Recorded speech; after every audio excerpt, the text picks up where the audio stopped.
Hi guys, welcome to my YouTube channel. So, good morning. So, mayroon naman tayong panibagong gagawin video o vlog. So, fabricated ako ng design ng grills na stainless. So, issue is rod. So, unahin ko muna yung fabricate yung aking bibindiran ng rod dahil medyo matigas baluktutin yung welding rod na issue is. So ang taba ng issue is rod 10mm. So yun na natin ngayong gagawin.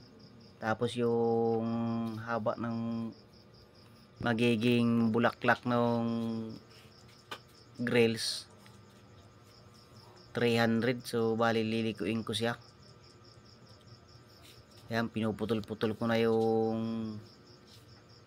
mga rod na pang design ng grills.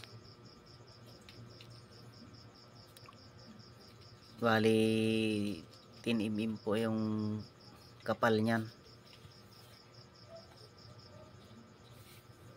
Yan ang ating ngayong bagong video.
So ayan, itaking na natin yung mga rod na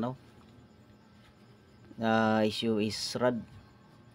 Tapos so ang laki pala ng ng issue is rod na yan ay 12mm. Tapos yung bulaklak na design ay 10mm yung taba ng rod na yan.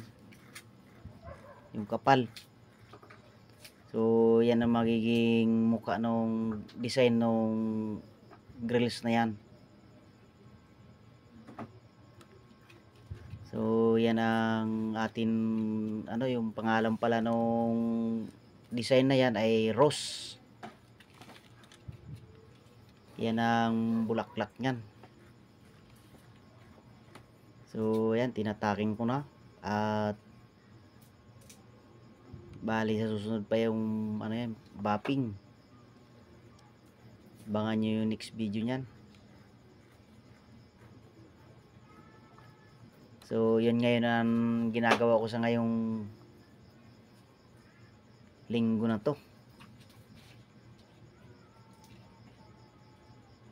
So ang lapad ng grills na yan ay 2 meters by 1.5. Yung 1.5 ang lapad, tapos yung height niya 2 meters. Yan na yung magiging mukha niya. Yan. So kung bago pa lang kayo sa aking YouTube channel, huwag niyong kalimutan mag-subscribe, mag-like at mag-share.